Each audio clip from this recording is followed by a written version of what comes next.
Bread. I love bread. I would say among all the carbs, I would rank bread, noodles, then rice as the top three. All three of them are the GOATs. The big three for food. The foundation of the human race. But I would dare say that bread is definitely the best among them, due to its versatility and its diversity. First of all, we can all agree that all the big three can be eaten for breakfast, lunch and dinner. But bread, among the three of them, is the only one where it can be the snack, the main course, and dessert. Rice definitely has some banger snacks made out of it. I would give it that. But rice has no dessert made using it that is goated. I tried Googling it in case I missed anything, and the results Google gave me literally proved my point. Because look at this. Rice pudding? It literally looks like baby food. Compare it to a donut or an ice cream sandwich. There is zero universe. That rice pudding is better than any of them. Next, portability. There's no denying that bread is literally made for portability. The birth of burgers was literally because the meat was too hot to eat using their bare hands. So they used bread as a tool to hold the patty. And think about the most iconic food in America, the hot dog. It was created to solve a problem. How do you eat a sausage without getting your hands greasy? The answer was a bread bun. Bread is the original food container, a simple and elegant solution to a very human problem. And it goes even deeper than that. Back in the day, food stalls and vendors didn't have the luxury of paper plates and plastic forks. They couldn't just hand out silverware, because that would mean hiring someone to wash it. And it would also make the food non-portable, so they used bread as a utensil. It was a brilliant practical solution. It was the ultimate zero-waste, single-use food packaging, and it was a stroke of genius. It was also the reason why many cultures in the past used their hands to eat rice, because the fork and spoon were just not a really common practice. The noodles, however, are a different case. While eating long strands of pasta with a fork is now a universally recognised symbol of Italian culture, it wasn't always that way. Forks, especially the personal eating fork, were not common in Europe, until much later than you might think. So how did Italians eat spaghetti before forks became a staple? For centuries, pasta was eaten with your hands. Before the tomato sauce we know today, pasta was often eaten without sauce, or with simple dry seasonings like cheese and spices. This made it much easier to pick up the noodles with your fingers. People would simply pick up a few strands and eat them directly, or they might use a long wooden skewer-like utensil to help gather the strands. However, once tomatoes were brought to Italy from America in the 16th century, and tomato sauces became popular in the 18th century, eating pasta with your hands became a much messier affair. This new culinary development made the fork, which had already been introduced to Italy from the Byzantine Empire, a necessity for eating. For China, chopsticks have been used for thousands of years, with some archaeological evidence dating them back as far as the Shang dynasty, 1600 to 1046 BC. For Chinese noodles, which have a history as long as or longer than Italian pasta, chopsticks were the perfect tool. Their design allows a user to easily pick up individual strands of noodles, or a mouthful at a time, making a fork unnecessary. When eating long, slippery noodles, a person can also use a spoon to help gather them, particularly for broth-based soups. In places like India, where many curries and flatbreads are staples, eating with the hands is a deeply ingrained cultural practice. The use of flatbreads like naan or roti as a utensil to scoop up food is common, a brilliant and ancient solution that predates modern cutlery. So knowing all that, we can all agree that bread definitely wins at portability. Heck, have you seen anyone bring anything besides sandwiches or burgers to a hike or picnic? Wait a minute, I've forgotten something. The legendary instant noodles. Alright, we got to talk about instant noodles. In terms of portability, it's definitely up there with bread. Though I would argue that instant noodles require hot water to actually boil the noodles. But if you don't know, there are these self-heating cup noodles from China that cook themselves using room temperature water.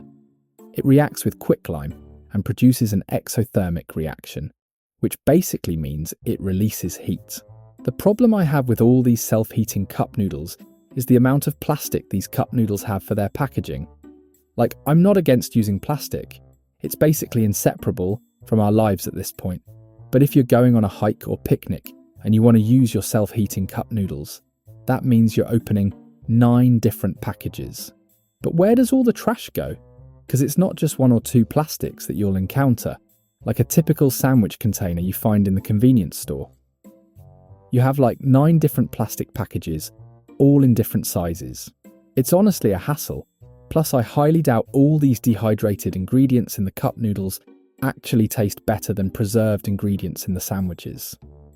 Alright, let's say you planned ahead and decided to cook with fresh ingredients and store them in a Tupperware. Bread is still better, because the deciding factor of whether a noodle tastes good is the tanginess of the noodles and the temperature of the noodles. And the thing about noodles is if you store them away for too long, they get sticky. And basically, you're just eating it like a ball.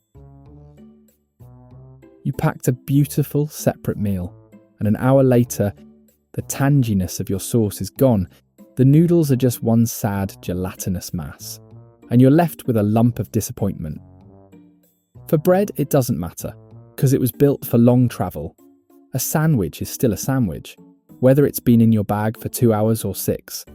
A piece of toast or a burger bun holds up remarkably well, over time and temperature. Alright, so we've covered why I think bread is better than noodles and rice. But how varied is bread really? Because we never really talk about this. Pizza? That's bread with toppings.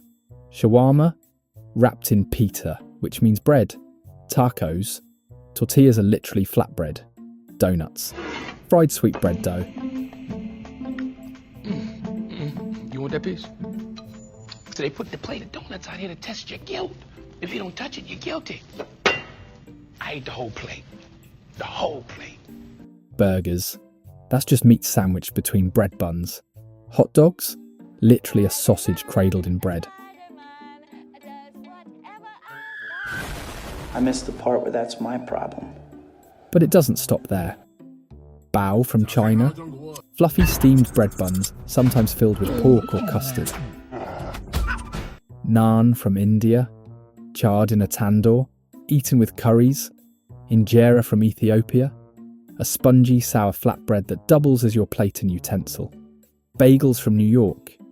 Chewy boiled bread with a shiny crust. Pretzels from Germany. Knotted bread coated in salt. Baguettes from France. The stereotype of crusty elegance. Mexico has bolillos, conchas, and tortillas. Japan has melon pan and shokupan. Italy has focaccia and ciabatta. Greece has pita. Turkey has simit. The Philippines has pan de sal. Morocco has cobs. Lebanon has manakish. Roti canai from Malaysia. A flaky, stretchy bread that won best bread in the world.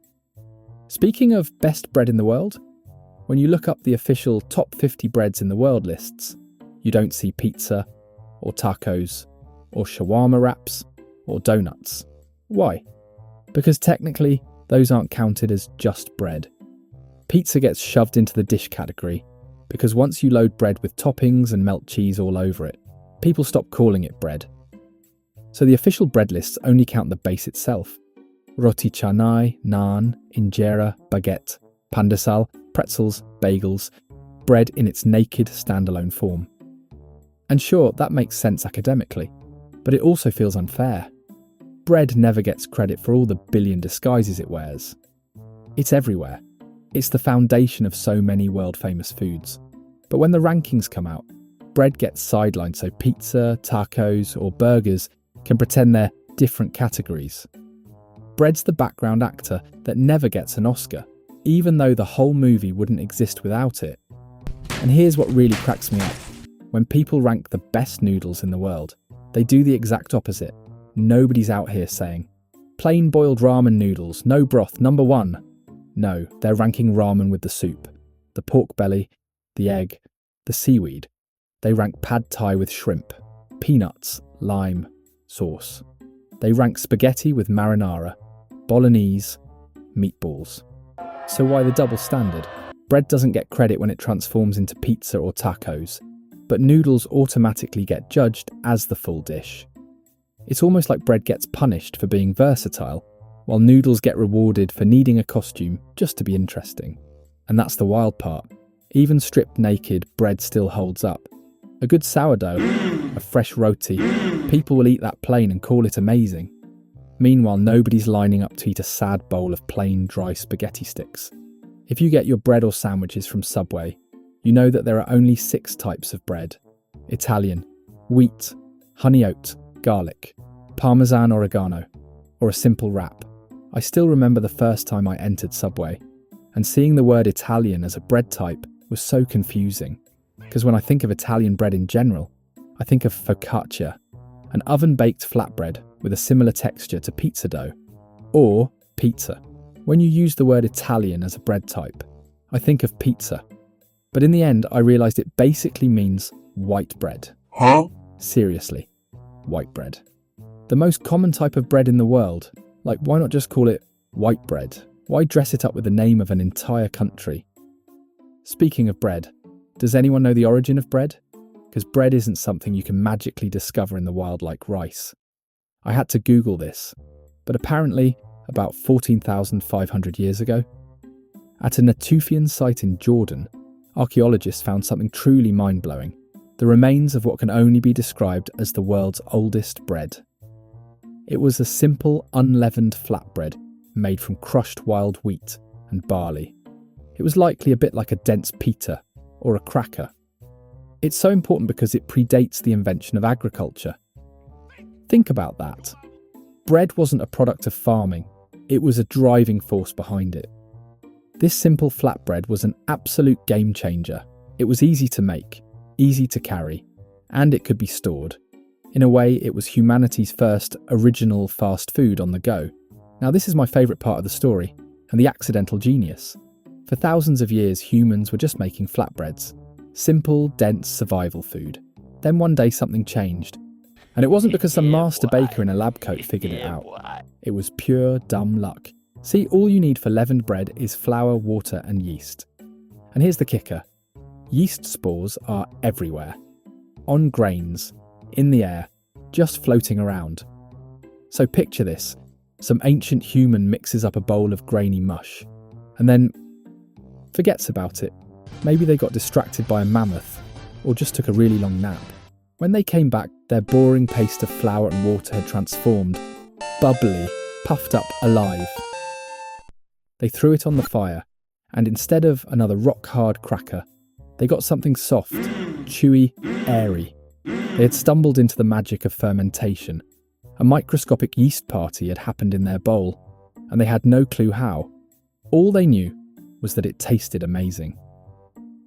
How about ancient Egyptians around 3000 BC? These guys weren't just great at building pyramids, they were master bakers.